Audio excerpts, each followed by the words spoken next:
Hi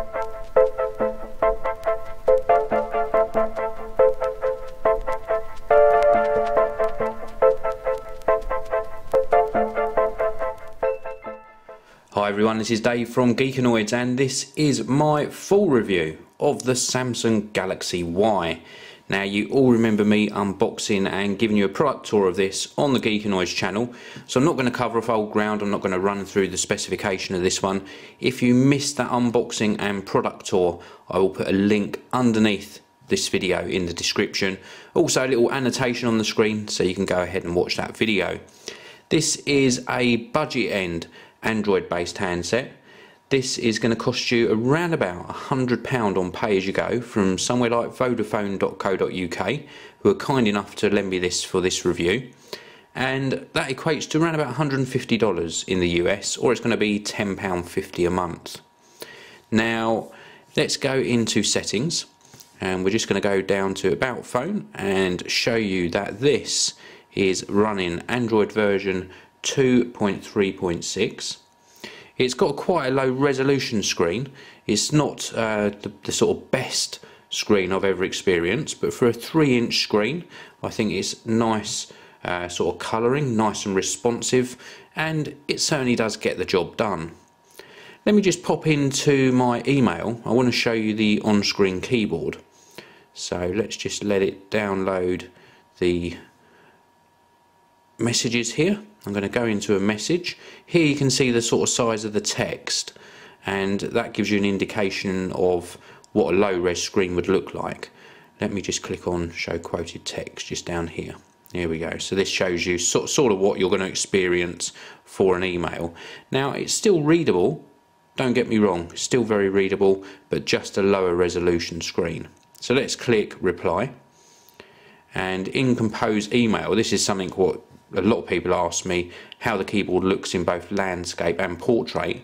Well, in portrait we've got a very small QWERTY keypad here, and I can type in with my thumbs and I'm missing the keys. You can see already I've made a mistake there. Let's go back and try and hit that E. There we go. Thanks. Missed key again. There we go. Thanks for your email.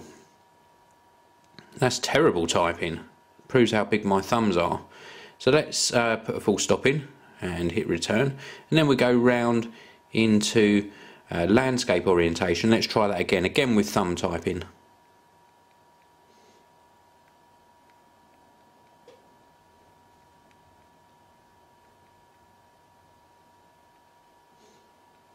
And again, much better, as you can see. So this landscape orientation, much better for typing out text and emails. It's a decent size. I think when you're round in this orientation, in portrait orientation, you're either going to have to lay it onto a desk and use your fingers, or if you've got small hands you should be okay. But this is a small phone and you're working on a 3-inch screen, so do bear that in mind. Now I'm going to go back to the home screen using this center button. Just point out to you, you have got 3 screens that you can populate with shortcuts and widgets, so that's extremely good. And we've also got a nice phone dialer. If I go into the phone dialer, nice size buttons for making phone calls. I'm going to cover off in this section about the voice quality, and the Samsung hardware is very good. The earpiece here, extremely good incoming call quality. The microphone pickup on the bottom, I did have some people say I sounded a little bit grating in some of the phone calls I made. That might have been down to the cold I had at the time, or it might have been down to the connection, but certainly this didn't produce as clear vocals as some other handsets. It was still acceptable. They didn't have a trouble hearing what I was saying, but just a little bit grating at times. So we've also got call logs, favourites and contacts built into that dialer as well. Let's go back out to the home screen. Now it's worth noting this has obviously got the Google Market on here as well, so you've got full access to all of the applications, albeit the little previews aren't loading at the moment. Let's go across to top page and see if it loads them in there. So it's a little bit slow on picking up the icons. Maybe it is my connection, but we've got, oh there we go, so it's caught up with itself there and loaded in all the icons. So we've got full access to Google Market apps. They do format okay to this screen. Let me go into an app that I already downloaded, which was Lane Splitter.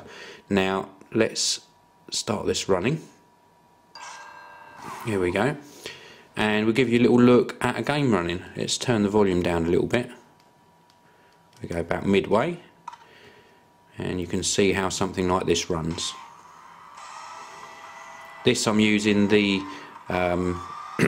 the gyro or accelerometer in the phone to steer my bike, and I've just got to avoid all of the cars that are trying to cut me up. I can touch on the screen and pull a wheelie if I so wish, but I lose. There you go, look at that, cut me up big time. Let's try that one more time. Let's pull a wheelie. When you're in wheelie style, you do lose all your steering, so don't do that too often. And it runs at an alright speed and looks surprisingly good. Let me give you a close-up of this. It looks surprisingly good on the screen. So very pleasant gaming experience actually. It's not going to handle games as well as some of the higher end handsets, but it's certainly more than playable. And there we go. So that's given you an idea anyway of the gaming sort of aspect of this handset. It's going to be acceptable on this sort of game. If you go up to some of the real high-end games, you might struggle a little bit with frame rate, but in my experience and testing, it's been absolutely fine. There we go, let's crash into him. Let's finish that. So back out to the home screen, and just want to talk a little bit about the camera. I'm not going to actually show you any photos because the camera's been a little bit of a letdown. 2 megapixel camera, again okay for the occasional snap, but not particularly good. Battery life on this has been great. Standby time, if you're not using it too much, maybe 3 to 5 days easily on standby time. If you're using it quite heavily, you're still going to get a full day and a half use out of it. So the Samsung Galaxy Y comes with a lot of pre-installed applications. You've got your Gmail there, FM radio, music application, gallery, calendar. We've also got YouTube, which we're going to dive into now. I want to show you a YouTube video playing back. So here we go. Let's rotate to go to full screen, and I'm going to put the volume up so you get to hear the volume of the little speakers.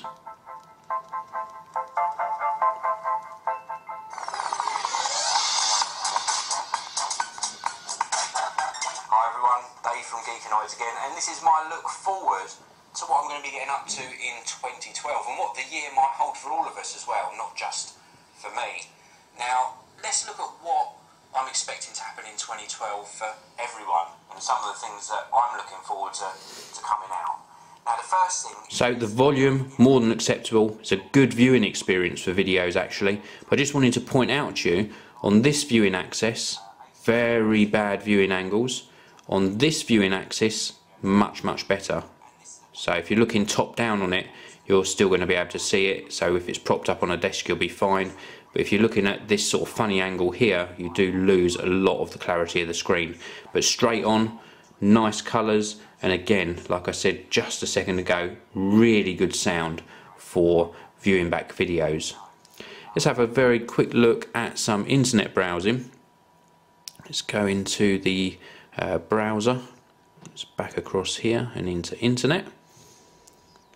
And we're going to go into the Apple website just for want of a better website, and I missed the E. Oh dear. Let's do it again. Apple.com.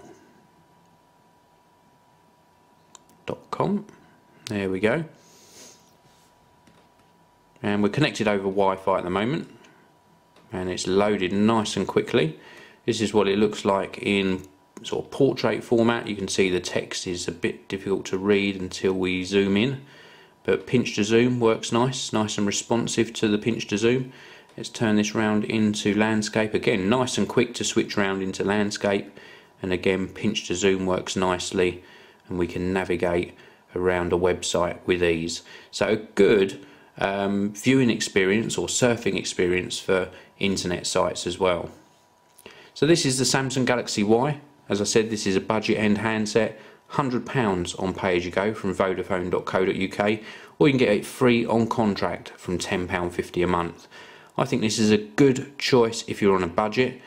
The hardware is very well made, much better than I was expecting for this sort of price point. Love the textured back, screen's nice and responsive, and overall it's a decent performer. Well, thanks very much for watching. Please do subscribe to the Geekanoids channel, and I will see you all in the next video.